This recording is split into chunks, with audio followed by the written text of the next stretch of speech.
السلام علیکم ورحمۃ اللہ وبرکاتہ۔ الحمد للہ وکفیٰ وسلام علی عبادہ الذین اصطفیٰ، اما بعد فاعوذ باللہ من الشیطان الرجیم، بسم اللہ الرحمن الرحیم۔ احل اللہ البیع وحرم الربا، صدق اللہ العظیم۔ حاضرین مجلس، اسلام کا یہ طرح امتیاز ہے کہ اس نے ہر معاملے میں اسلام کی رہبری و رہنمائی کی۔ جہاں بندگی کے طریقے بتلائے تو وہیں پر زندگی گزارنے کے سلیقے بھی سکھلائے۔ جہاں اجتماعیت کے فضائل سے آشنا کیا تو وہیں پر معاشرتی و انفرادی مسائل سے بھی آگاہ کیا۔ دوستوں، اگر اسلامی تعلیمات کا جائزہ لیا جائے تو یہ بات ظاہر ہو جائے گی کہ اسلام نے عقل حلال کی اہمیت کو جا بجا اجاگر کیا تو ساتھ ہی ساتھ عقل حرام کو ناجائز و باطل قرار دیا۔ انہی باطل طریقوں اور عقل حرام میں سے ایک طریقہ سود خوری کا بھی ہے۔ محترم سامعین کرام، سود ایک ایسی وبا ہے جس سے کوئی شہر، کوئی ریاست، کوئی ملک، کوئی محلہ تو دور کی بات ہے، ارے کوئی گلی تک بھی خالی نہیں۔ آج ساری دنیا سود کی تباہی و بربادی سے دوچار ہے۔ حاضرین مجلس، اب تک دنیا نے سود کو نفع کا ذریعہ سمجھ رکھا تھا۔ اہل دنیا نے سودی نظام کو مال بڑھانے کا بہترین طریقہ تصور کیا تھا،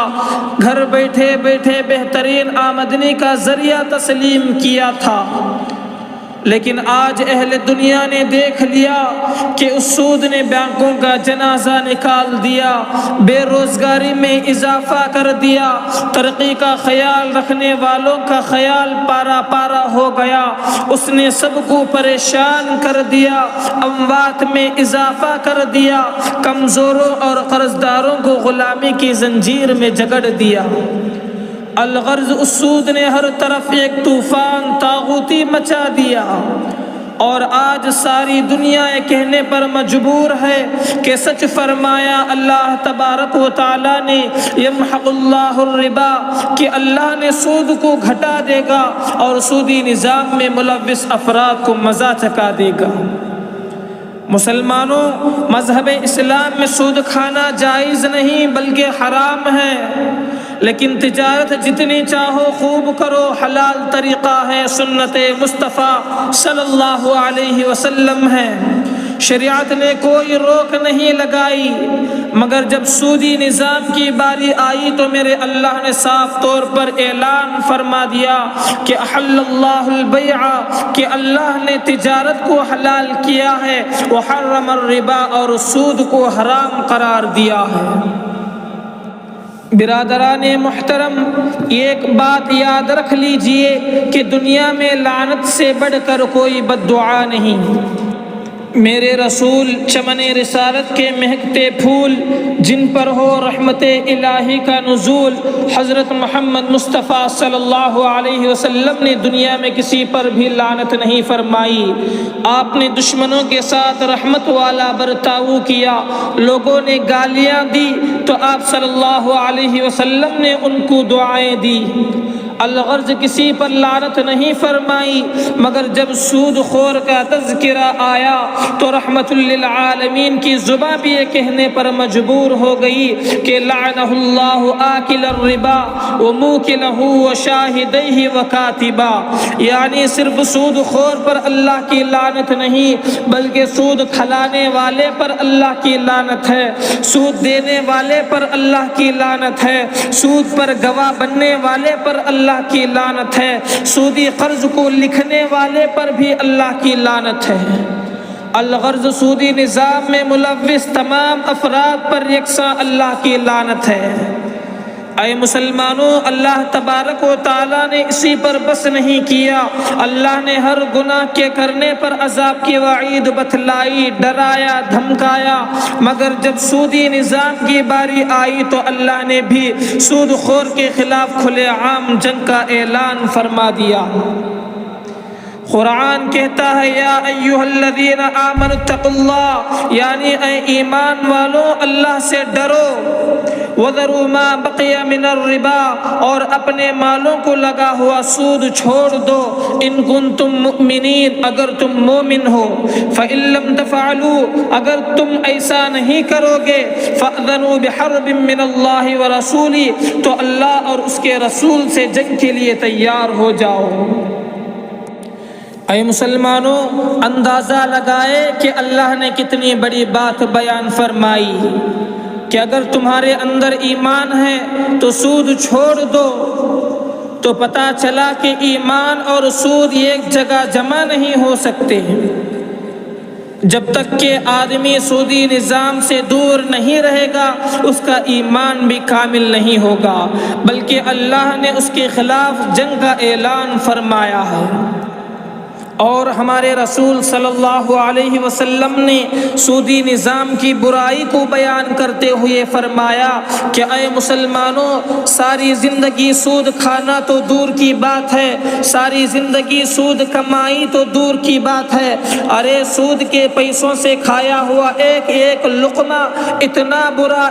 برا ہے کہ میرے رسول نے صاف طور پر فرما دیا کہ این کہ الرجل امہ 70، کہ اے مسلمانوں، سود کا ایک لقمہ کھانا گویا اپنی ماں سے ایک مرتبہ نہیں، 2 مرتبہ نہیں، بلکہ 70 مرتبہ زنا کرنے کے برابر ہے۔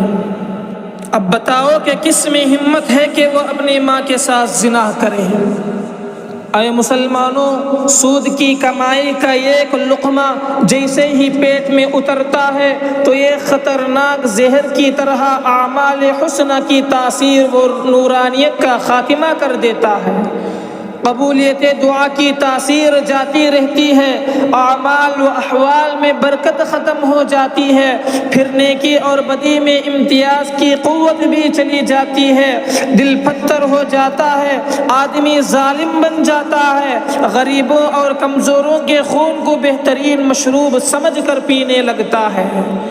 اسی لیے سرکار دو عالم صلی اللہ علیہ وسلم نے فرمایا لا يدخل الجنت جسد غذی بالحرام، یعنی وہ بدن جنت میں داخل نہ ہوگا جس کی پرورش حرام مال سے کی گئی ہو، جو مال حرام سے پروان چڑھا ہو۔ اے مسلمانوں، سود خور اللہ کی نظر میں مردود جنت ہے، سود خور نبی رحمت عالم صلی اللہ علیہ وسلم کی نظر میں موجب لعنت ہے، سود خور علماء کی نظر میں موجب شقاوت ہے، سود خور ارباب علم و دانش کی نظر میں لاحق ذلت ہے، سود خور امت مسلمہ کی نظر میں صاحب ملامت ہے۔ اے مسلمانوں، ذرا خواب غفلت سے بیدار ہو جاؤ، حقیقت کا سورج طلوع ہو چکا ہے، ذرا گلی کوچوں کا دورہ کرو، سود خوروں کا قلع قیمہ کرو، سودی نظام میں ملوث افراد کا سماجی بائیکاٹ کرو، جو غریب حضرات ہیں ان کی مدد کرو۔ دوستوں، ذرا ہمارے آقا کا فرمان تو سن لو، میرے رسول اللہ صلی اللہ علیہ وسلم نے فرمایا الید العلیٰ خیر من الید السفلیٰ، کہ مانگنے والا ہاتھ اچھا نہیں دینے والے ہاتھ سے، لہٰذا خودداری اپنے اندر پیدا کرو، مخلوق سے ظلماً مانگنے کے بجائے اپنے خالق سے مانگنے کی عادت ڈالو، وہ غنی اور بے نیاز ہے، وہ مانگنے سے خوش ہوتا ہے، ہر گھڑی دینے کو وہ تیار ہے، ہر گھڑی دینے کو وہ تیار ہے، جو نہ مانگے اس سے وہ بیزار ہے۔ لہٰذا اب ضرورت اس بات کی ہے کہ ہر شخص یہ پختہ ارادہ کر لیں کہ ہم سودی نظام سے دور رہیں گے انشاءاللہ۔ اللہ تبارک و تعالیٰ سے دعا ہے کہ اللہ تعالیٰ ہم سب کو سود کھانے سے حفاظت فرمائے اور عقل حلال نصیب فرمائے، اور مال حرام کے ایک ایک دانے سے ہماری حفاظت فرمائے، آمین۔ وما علینا الا البلاغ المبین۔